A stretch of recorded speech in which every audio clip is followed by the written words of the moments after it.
How difficult was it to get Shaq back on board with the brand?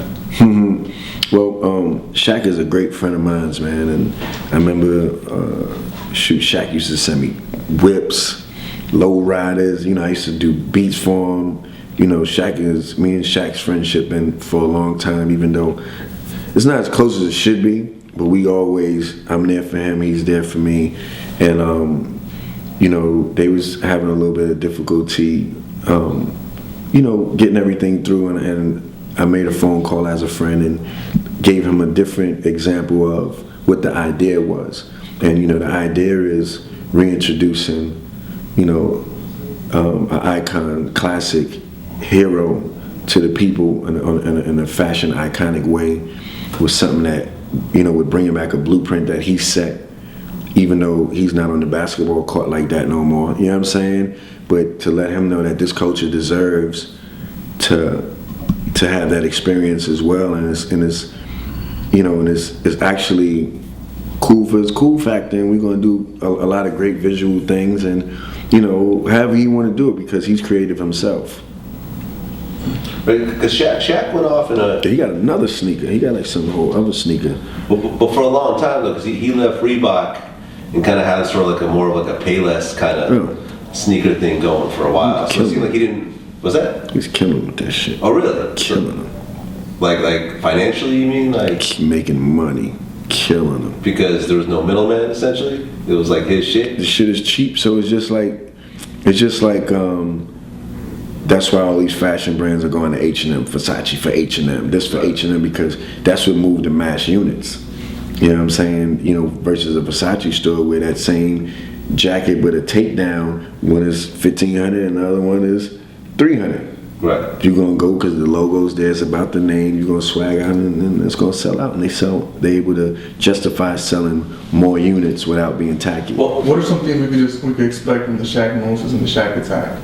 If you could share in terms of like colors. What they can expect, just first I want to feed everybody. We want to feed everybody what they want. The OG colorways, like what I had on stage at the AMAs, on the red carpet at the AMAs. You know, the black and blue ones, the black and blue pumps. Then after that, you know, I don't know, there's 500 colors that we can go with. You know what I'm saying? It's just, you know, all what the people want. Blacks, all suede blacks. I don't know, you know, but the Shaqnosis look the best in black and white. And so I was thinking about doing a reverse color on that, you know, to where everything is black, you put it white, just a reverse of it, and it looked pretty crazy, you know. But as far as the pump, I think we can go a lot of colors with the pump. But as far as the Shaqnosis, they really look the best in black and white.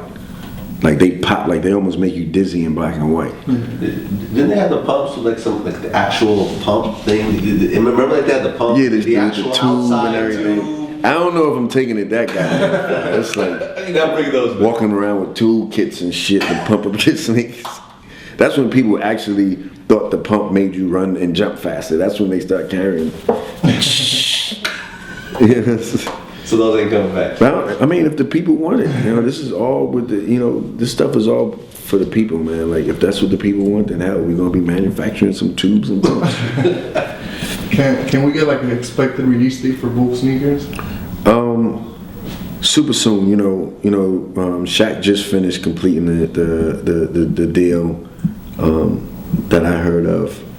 You know, like officially, because you know you have the agreement and you have the long form, and you know, so we wanted to wait in and we wanted to make sure that we built the right campaign. We did everything the right way instead of just putting them out there, because what happens is we'll release it in them stores that you're talking about, they won't pick up the order.